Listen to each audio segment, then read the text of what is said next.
ഒരു വീട് എന്ന് പറയുന്നത് എല്ലാവരുടെയും സ്വപ്നമല്ലേ? ഒരു ആയുസിന്റെ അധ്വാനം കൊണ്ടുണ്ടാക്കുന്ന വീട്ടിൽ നല്ല ക്വാളിറ്റി ഉള്ള ഐറ്റംസ് യൂസ് ചെയ്യണമെന്ന് എല്ലാവരും ആഗ്രഹിക്കുന്നില്ലേ? ചേലക്കര മേപ്പാടത്തുള്ള Eden glass and plywood. Chelakkara പഞ്ചായത്തിലെ വെങ്ങാനല്ലൂരിൽ കോറി മാഫിയയുടെ പ്രതികാര നടപടികളും വധഭീഷണികളും ഏറുന്നതായി പരാതി. കോറി വിരുദ്ധ സമരങ്ങളിൽ നിന്നും പിന്മാറിയില്ലെങ്കിൽ പ്രത്യാഘാതങ്ങൾ ഉണ്ടാകുമെന്ന വധഭീഷണിക്ക് പുറമെ വ്യാജ പരാതികൾ നൽകി പീഡിപ്പിക്കാൻ ശ്രമിക്കുന്നതായും പ്രകൃതി സംരക്ഷണ സമിതി ഭാരവാഹികൾ വാർത്താ സമ്മേളനത്തിൽ അറിയിച്ചു. നിലവിൽ 6ഓളം കോറികൾ പ്രവർത്തിക്കുന്നുണ്ട് എന്നത് മാത്രമല്ല, കഴിഞ്ഞ ഒക്ടോബർ വരെയുള്ള ഞങ്ങൾക്ക് കിട്ടിയ വിവരങ്ങൾ അനുസരിച്ച് 21 കോറികളുടെ അപേക്ഷകളാണ് പല ഘട്ടങ്ങളിലായിട്ട് പല ഓഫീസുകളിൽ നടന്നുകൊണ്ടിരിക്കുന്നത്. ഇപ്പോൾ കിട്ടിയ വിവരപ്രകാരം വീണ്ടും ഏകദേശം 4 കോറികളുടെ കൂടി അപേക്ഷകൾ പല ഓഫീസുകളായിട്ട് എത്തിയിട്ടുണ്ട്. അപ്പോൾ ഏകദേശം 25-26 കോറികളുടെ അപേക്ഷകളാണ് വെങ്ങാനല്ലൂർ മേഖലയിൽ മാത്രം കോറി തുടങ്ങുന്നതിനായിട്ട് വിവിധ ഓഫീസുകളിൽ ഇപ്പം നിലവിലുള്ളത്.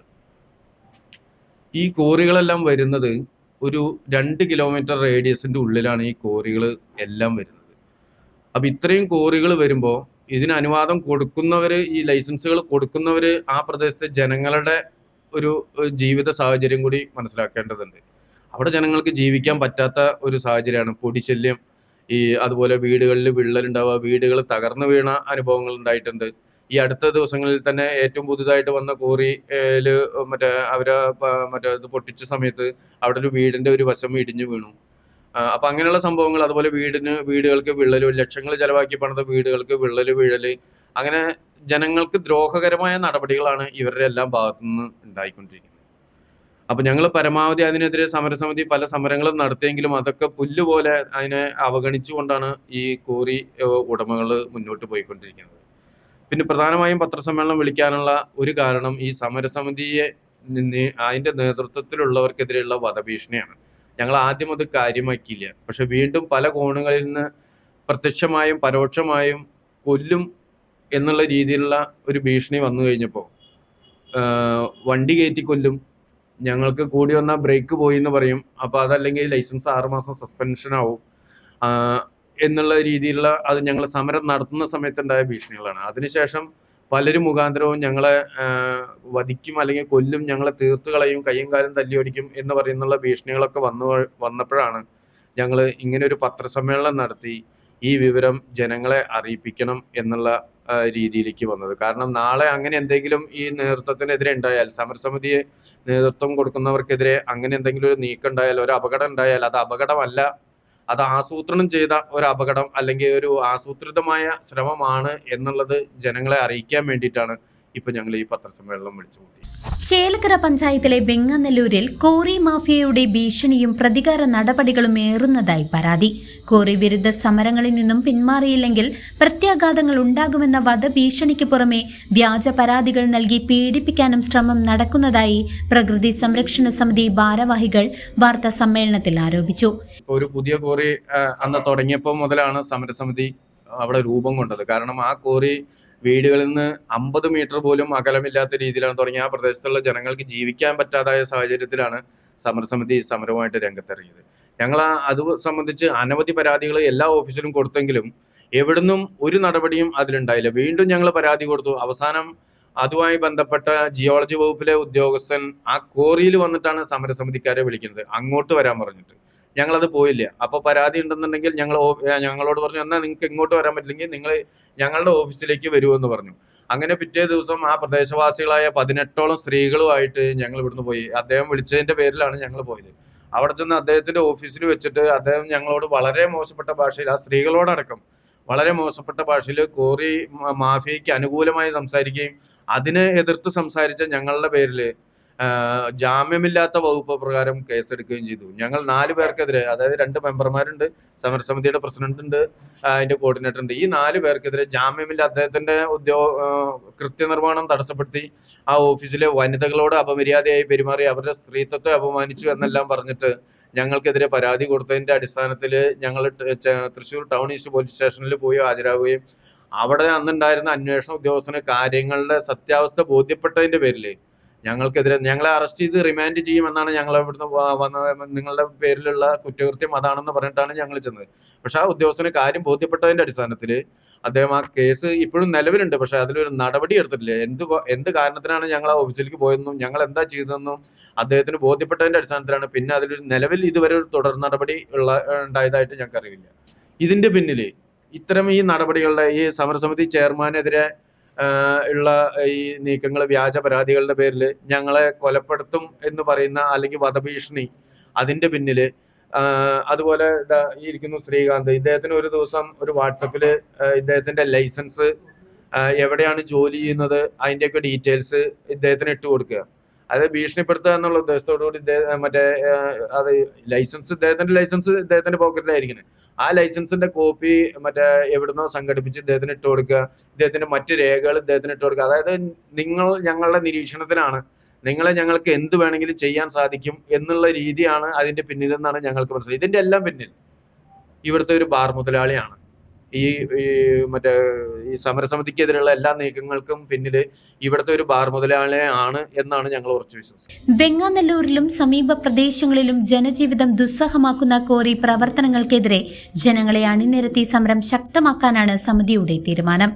ചേലക്കര പഞ്ചായത്തിലെ വെങ്ങാനല്ലൂർ മേഖലയെ തകർക്കുന്ന കോറി മാഫിയക്കെതിരെ ശബ്ദമുയർത്തുന്ന പ്രകൃതി സംരക്ഷണ സമിതി അംഗങ്ങൾക്ക് നേരെയാണ് ഭീഷണിയും വ്യാജക്കേസ് പ്രയോഗവും നടക്കുന്നത്. കോറി വിരുദ്ധ പ്രക്ഷോഭങ്ങൾക്ക് നേതൃത്വം നൽകുന്ന ഗോപി ചക്കുന്നത്ത്, വിനോദ് പന്തലാടി, ഗീത ഉണ്ണികൃഷ്ണൻ, അഭിലാഷ് എന്നിവരാണ് കോറി മാഫിയയുടെ നീക്കങ്ങൾക്കെതിരെ പരസ്യമായി രംഗത്തെത്തിയത്. ഇവിടുത്തെ സകല സർക്കാർ സംവിധാനങ്ങളെയും അവർ ഉപയോഗപ്പെടുത്തിക്കൊണ്ട്, സമ്പത്തിന്റെ മുമ്പിലും സ്വാധീനത്തിന് മുമ്പിലും ഉപയോഗപ്പെടുത്തിക്കൊണ്ട് ഈ സമരസമിതിയും ജനങ്ങളെയും വെല്ലുവിളിച്ചുകൊണ്ടാണ് ഈ കോരികളൊക്കെ പ്രവർത്തിക്കുന്നത്. 101 ദിവസം കാലത്ത് 5:30 മുതൽ യഥാർത്ഥത്തിൽ ഈ വിഷയം വളരെ ഗുരുതരമായ പ്രശ്നം വരികയും പലവരുടെ വീടുകൾ നഷ്ടപ്പെടുകയും പലവരുടെ ജീവിതവും തടസ്സപ്പെടുകയും ചെയ്തപ്പോഴാണ് സമരസമിതി പ്രശ്നത്തിൽ ഇടപെടുന്നത്. അപ്പൊ ഇത്തരം അവകാശങ്ങളെ എല്ലാം നിഷേധിച്ചുകൊണ്ട്, കാറ്റിൽ പറത്തിക്കൊണ്ട് കോറി മാഫിയ നടത്തുന്ന വളരെ ക്രൂരവും നിന്ദ്യവും ഭീകരവുമായ സ്ഫോടനത്തിനെതിരെയാണ് സമരസമിതിയുടെ പ്രധാന ലക്ഷ്യം. അതാണ്, അതിനെതിരെ ഒരു അറുതി വരുത്തുകയാണ് പ്രധാന ലക്ഷ്യം. ഇതുമായി ബന്ധപ്പെട്ട സമരസമിതി ചെയ്ത കാര്യങ്ങൾ നിങ്ങളൊന്ന് അറിയണം. ഇത് വില്ലേജ് ഓഫീസർ മുതൽ, ഇതിന്റെ ഏറ്റവും താഴെത്തട്ടിലുള്ള ഉദ്യോഗസ്ഥനായ വില്ലേജ് ഓഫീസർ മുതൽ പ്രധാനമന്ത്രിയുടെ ഓഫീസ് വരെ നിരവധി പരാതികൾ തെളിവ് സഹിതം ഏകദേശം 600 പേരോളം ഒപ്പിട്ട മാസ് പെറ്റീഷനുകൾ കൊടുത്തു കഴിഞ്ഞു. വ്യക്തിപരമായി നിരവധി പെറ്റീഷനുകൾ കൊടുത്തിട്ടുണ്ട്. വീടുകൾ തകർന്നവർ പരാതികൾ കൊടുത്തിട്ടുണ്ട്, ജനപ്രതിനിധികൾ പരാതി കൊടുത്തിട്ടുണ്ട്. പക്ഷേ ഈ പരാതികളെല്ലാം കാറ്റിൽ പറത്തിക്കൊണ്ട് അവരുടെ പണത്തിന്റെയും സമ്പത്തിന്റെയും സ്വാധീനം ഉപയോഗിച്ചുകൊണ്ട്, പ്രത്യേകിച്ച് ഇദ്ദേഹം സൂചിപ്പിച്ച മാതിരി ഒരു ബാർ മുതലാളി, ഒരു മദ്യക്കച്ചവടക്കാരൻ പുതുതായി ഒരു കൊല്ലം മുമ്പ് ഒരു കോരിയാട് വാങ്ങുകയും ആ മദ്യക്കച്ചവടക്കാരൻ ചെയ്യുന്ന ആ മദ്യക്കച്ചവടക്കാരൻ എന്നെ വാട്സപ്പിൽ വിളിച്ചു. ഇപ്പൊ നിങ്ങൾ ആ ചോദിച്ചാൽ തെളിവ് തരാൻ പറ്റില്ല, പക്ഷെ എവിടെ വേണമെങ്കിലും പറയാൻ എനിക്ക് കഴിയും. അന്നത്തെ വാട്സപ്പ് പരിശോധിക്കാനുള്ള ആധുനിക സംവിധാനങ്ങളുണ്ട്. അദ്ദേഹം എന്നോട് പറഞ്ഞു, ഇപ്പോൾ പുതുതായി കോരി നടത്തുന്ന ഈ വ്യക്തി ഒരു മാസം അയാൾക്ക് 80 ലക്ഷം രൂപ വരുമാനമുണ്ട് ഗോപിയേട്ടാ, വീട്ടിൽ കയറി വെട്ടാൻ പഠിക്കില്ല, അതുകൊണ്ട് ഗോപിയേട്ടനാണ് ടാർഗറ്റ്. ഇത് എന്നോട് പറയും. മറ്റേ സമരസമിതി നേതാക്കളെല്ലാം ഒരാളുടെ പാസ്പോർട്ട് തടഞ്ഞെടുക്കുക, ലൈസൻസ് തടഞ്ഞിരിക്കുക, മെമ്പർമാരെ നിരന്തരമായിട്ട് അവരുടെ ജീവന് അപകടമുണ്ടാക്കാവുന്ന രീതിയിൽ അവരെ ഭീഷണിപ്പെടുത്തിക്കൊണ്ടിരിക്കുക. അതെല്ലാം ചെയ്യുന്ന ഒരു ബാർ മുതലാളിയാണ്. ഏറ്റവും ചുരുക്കി പറഞ്ഞു കഴിഞ്ഞാൽ അത്ഭുതം തോന്നുന്നു നിങ്ങൾക്കൊക്കെ. സമരത്തിൽ നിന്നും പിന്മാറണമെന്നും അല്ലാത്ത പക്ഷം പ്രത്യാഘാതങ്ങൾ നേരിടേണ്ടി വരുമെന്നുമാണ് കോറി ഉടമകളുടെ ഭീഷണി. വെങ്ങാനല്ലൂർ മേഖലയിലെ 3 വാർഡുകളിലായി 20-ലധികം കോറികളാണ് പ്രവർത്തനാനുമതി തേടി വിവിധ സർക്കാർ വകുപ്പുകളിൽ അപേക്ഷ നൽകിയിരിക്കുന്നത്. ഇവയ്ക്ക് അനുമതി ലഭിച്ച് പ്രവർത്തനം ആരംഭിച്ചാൽ മേഖലയിലെ പാരിസ്ഥിതിക സന്തുലിതാവസ്ഥ തകരുകയും ജനജീവിതം പൂർണ്ണമായും ദുസ്സഹമാകുകയും ചെയ്യും. വിഷയത്തിൽ പഞ്ചായത്ത് ഭരണസമിതിയുമായി നിരവധി തവണ ചർച്ചകൾ നടത്തിയിരുന്നു. എന്നാൽ ഈ ഉറപ്പുകളെല്ലാം കാറ്റിൽ പറത്തിക്കൊണ്ട് കോടതിയെ സമീപിച്ചാണ് കോറി ഉടമകൾ നിലവിൽ അനുമതി നേടിയെടുക്കുന്നത്.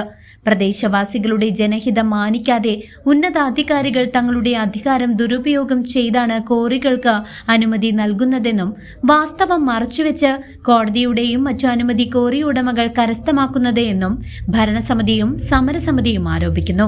നമ്മളാരും കോറിക്കെതിരല്ല. ഇവിടെ ആ ഒരു മേഖലയെ തകർക്കാനോ അല്ലെങ്കിൽ ഒരു നിർമ്മാണ മേഖലയുടെ ഒരു നട്ടെല്ലായിട്ടുള്ള ഒരു സംഭവമാണ് ഈ കോറി എന്ന് പറയുന്നത്. നമ്മൾ അതിനെതിരല്ല. ഓൾറെഡി ഇവിടെ കോറികൾ നടന്നുകൊണ്ടിരുന്നിരുന്നു. അതിൻ്റെതായിട്ടുള്ള പ്രശ്നങ്ങളും മറ്റു കാര്യങ്ങളെല്ലാം കോവിഡും പറഞ്ഞു. ഇനി ജനങ്ങളുടെ പ്രധാനപ്പെട്ട ആശങ്ക എന്താണെന്ന് വെച്ച് കഴിഞ്ഞാൽ ഏകദേശം 21ഓളം കോറികളാണ് വെങ്ങാനല്ലൂർ മേഖലയിൽ വരാൻ പോകുന്നത്. 7 വാർഡുകൾ പങ്കിടുന്ന ഒരു മേഖലയാണ് വെങ്ങാനല്ലൂർ. ഈ ഗവൺമെന്റ് സ്കൂളിൽ തൊട്ടിട്ട് അങ്ങോട്ട് പിടിച്ചു കഴിഞ്ഞാൽ ഏകദേശം 7 കൂടുതൽ വാർഡുകൾ, ഇപ്പോൾ പഞ്ഞാൾ പഞ്ചായത്തിൽ ഉൾപ്പെടുന്ന 7 കൂടുതൽ വാർഡുകളെ നേരിട്ട് ബാധിക്കാവുന്ന തരത്തിലാണ് ഈ കോറികളുടെ എല്ലാം വരാൻ പോണത്. കാരണം എന്താണെന്ന് വെച്ച് കഴിഞ്ഞാൽ ഇപ്പോൾ വെങ്ങാനല്ലൂർ, ചോലപ്പറമ്പ്, ഉഴുന്നുപറമ്പ്, ഒരുപോക്കുതൊടി, പൂവത്താണി, വല്ലങ്ങിപ്പാറ, ഈ 4-5 മേഖലകളിൽ നടുക്ക് വരുന്ന ആ മലയിലാണ് ഇപ്പോൾ വരാൻ പോകുന്ന 5 കോറികൾ വരെ. ഇനി വരാൻ പോകുന്ന 5 കോറികളാണ്. അതിൽ നിലവിലൊരു കോറി ഇപ്പോൾ താൽക്കാലികമായിട്ട് പൂട്ട് വീണിരിക്കുകയാണ്. ബാക്കി 5 കോറികൾ ഇനി അതിൻ്റെ പൈപ്പ് ലൈനിലാണ് പോയിക്കൊണ്ടിരിക്കുകയാണ്. അപ്പോൾ ഇത്രയും ജനസാന്ദ്രതയുള്ള ഒരു മേഖലയിൽ ഇനി ഇത്രയും കോറികൾ വരുമ്പോൾ അത് ശരിക്കും പറഞ്ഞാൽ അവിടുത്തെ ജനങ്ങൾക്ക് അവിടെ ജീവിക്കാൻ പറ്റാത്ത ഒരവസ്ഥയിലേക്കാണ് കാര്യങ്ങൾ പോയിക്കൊണ്ടിരിക്കുന്നത്. പൊതുവെ ഈ മേഖലകളിലൊന്നും കുടിവെള്ളം എന്ന് പറയുന്നത് കിട്ടാനില്ല. അപ്പോൾ അങ്ങനെയുള്ള ഒരു മേഖലയിൽ ഇനിയും ഇതുപോലെ കോറികൾ വരികയാണെന്നുണ്ടെങ്കിൽ ശരിക്കും ഗോവേട്ടൻ പറഞ്ഞ പോലെ ആ ഒരു മേഖല ഓർമ്മയായിട്ട് മാറും. അതാണ് അവസ്ഥ വരാൻ പോകുന്നത്. പിന്നെ അതുപോലെ തന്നെ ഈ കോറികളുടെ എല്ലാം മാഗസിൻ വരാൻ പോകുന്നത് നമ്മുടെ NMLP സ്കൂളിലേക്ക് പോകുന്നതിൻ്റെ ഇടതുവശത്തായിട്ടാണ്. സ്കൂളുമായിട്ട് ആകെ ഒരു 200 മീറ്ററിൽ താഴെയാണ് ഈ മാഗസിൻ്റെ ദൂരം. അതായത് ഇത്രയും എക്സ്പ്ലോസീവ്സ് സൂക്ഷിക്കുന്ന ഈ ഒരു സംവിധാനത്തിന് ചുറ്റും സ്കൂള്, ആരാധനാലയങ്ങൾ, വീടുകൾ, ശരിക്കും പറഞ്ഞാൽ ഹൈലി പോപ്പുലേറ്റഡ് ആയിട്ടുള്ള ഏരിയയാണ് വെങ്ങാനല്ലൂർ. ഏകദേശം 10,000-ഓളം പേരാണ് വെങ്ങാനല്ലൂർ ഈ കോറികളുമായിട്ട് നേരിട്ട് അതിൻ്റെ ബുദ്ധിമുട്ടുകൾ അനുഭവിക്കുന്നത്. അതുപോലെ തന്നെ ഇനി വരാൻ പോകുന്ന കോറികൾക്കെതിരെ ശക്തമായിട്ടുള്ള സമരപരിപാടികളും പ്രതിഷേധങ്ങളും പരാതികളുമായിട്ട് നമ്മൾ മുന്നോട്ട് പോകാൻ തന്നെയാണ് തീരുമാനം. പിന്നെ അതുപോലെ വ്യക്തിപരമായിട്ടുള്ള ആക്രമണങ്ങളെയും അതുപോലെ ഭീഷണികളും നമ്മൾ ഭയപ്പെടുന്നില്ല. എല്ലാം ജനങ്ങൾക്ക് വേണ്ടിയിട്ടാണ്, നമ്മൾ നേരിട്ട് അനുഭവിക്കുന്ന കാര്യങ്ങളാണ്. അപ്പോൾ അത് കാരണം ഈ ഒരു സമരസമിതിനെ തെറ്റിദ്ധരിപ്പിച്ചുകൊണ്ട്, സമരസമിതിയിലുള്ള ആൾക്കാരെ തെറ്റിദ്ധരിപ്പിച്ചുകൊണ്ടുള്ള ഒരു പ്രവർത്തനം ഈ കോറിക്കാർക്ക് വില പോവില്ല. അത് വെറും അവരുടെ ഒരു തോന്നൽ മാത്രമാണ്. പിന്നെ അതുപോലെ തന്നെ ഇപ്പോൾ ഗോവേട്ടൻ പറഞ്ഞ പോലെ നിലവിൽ പൂട്ടുവീണ കോറിക്കും കൃഷി നികത്തിയിട്ടാണ് റോഡ് പോയിരിക്കുന്നത്. ഇനി അവിടെ വരാൻ പോകുന്ന കോറികൾക്കെല്ലാം കൃഷിഭൂമിയുടെ നടുക്കുകൂടെയാണ് റോഡ് പോകുന്നത്. സാധാരണക്കാരനൊരു വീട് വെക്കാൻ 5 സെന്റ് സ്ഥലം നികത്തണമെങ്കിൽ 5-10 വർഷം എല്ലാ ഓഫീസുകളും കയറി ഇറങ്ങേണ്ട ഒരു സാഹചര്യമുള്ള നമ്മുടെ നാട്ടിൽ വെറും 2-3 മണിക്കൂർ കൊണ്ടാണ് നിലവിലുള്ള കോറിയുടെ വഴി പോയിരിക്കുന്നതും. ഇനി വരാൻ പോകുന്ന ആ മേഖല മുഴുവൻ ശരിക്കും പറഞ്ഞു കഴിഞ്ഞാൽ കൃഷിഭൂമി എല്ലാം നികത്തപ്പെട്ടൊരവസ്ഥയാണ്. ഇനിയിപ്പോൾ തുടങ്ങാൻ പോകുന്ന ഈ 2-3 കോറികൾക്കുള്ള എല്ലാം ഒരു വഴിയാണ്. ആ വഴി പോകുന്നത് ഈ കൃഷിഭൂമിയുടെ നടുക്കിലൂടെയാണ്. അപ്പോൾ ഇതെല്ലാം ജനങ്ങൾ മനസ്സിലാക്കണം. ഇതെല്ലാം ജനങ്ങൾ മനസ്സിലാക്കിയിട്ട് ഈ ഒരു സമരസമിതിയുടെ കൂടെ നിൽക്കണം എന്നുള്ളത് തന്നെയാണ്. മാഫിയ ഭീഷണികൾക്ക് വഴങ്ങാതെ പ്രദേശവാസികളെ കൂട്ടിയിണക്കി പോരാട്ടം ശക്തമാക്കാനാണ് പ്രകൃതി സംരക്ഷണ സമിതിയുടെ തീരുമാനം. സമിതി ഭാരവാഹികൾ വാർത്താ സമ്മേളനത്തിൽ ഇക്കാര്യങ്ങൾ അറിയിച്ചു. നിലവിൽ 4-ാം വാർഡിൽ പ്രവർത്തിക്കുന്ന ഹിൽട്ടൺ റോക്സ് എന്ന കോറി, അത് തൊട്ടടുത്തായിട്ട് തന്നെയാണ് ചെക്ക് ഡാം ഉള്ളത്. ഈ ചെക്ക് ഡാം മണ്ണ് കൊണ്ട് നിർമ്മിച്ചിട്ടുള്ളതാണ്. അത് ഏത് നിമിഷം വേണമെങ്കിലും പൊട്ടാവുന്ന ഒരവസ്ഥയിലാണ്. അതുപോലെ തന്നെ അതിൽ കൂടെ തന്നെ കനാല് പോകുന്നുണ്ട്. അതും വളരെ ശോചനീയ അവസ്ഥയിലാണുള്ളത്. പിന്നെ അവർ ഇപ്പോൾ ഇത് പഞ്ചായത്ത് കമ്മിറ്റിയിൽ ഇതിന് കോറിക്കുള്ള അനുമതിക്ക് വേണ്ടി വരികയും അത് പഞ്ചായത്ത് കമ്മിറ്റി ഏകകണ്ഠമായിട്ട് തള്ളുകയും ചെയ്തതാണ്. അവർ കോടതി പോയി. പിന്നെ കോടതി അത് പഞ്ചായത്ത് കമ്മിറ്റിയെ മാനിക്കേണ്ടതില്ല, അനുമതി കൊടുക്കാമെന്ന് പറഞ്ഞിട്ടാണ് അനുമതി കിട്ടിയിട്ടുള്ളത്. അത് പിന്നെ നമ്മളിപ്പോൾ അതിൽ പരാതികളൊക്കെ വീണ്ടും കൊടുത്തിട്ടുണ്ട്. പിന്നെ വീണ്ടും അവർക്ക് മാഗസിന് വേണ്ടിയിട്ട് ഒരു ഇത് വന്നു പഞ്ചായത്തിൽ. അതും ജനവാസ കേന്ദ്ര മേഖലയിൽ തന്നെയാണ് ഉള്ളത്. അപ്പോൾ അങ്ങനെ വളരെ ജനങ്ങൾക്ക് ദുരിതമായിട്ടുള്ള കാര്യങ്ങളാണ് ഉള്ളത്. ഇപ്പോൾ അതിന് സമരസമിതി ശക്തമായി മുന്നോട്ട് പോകും എന്നാണ് പറയാനുള്ളത്. CCV news, Chelakkara.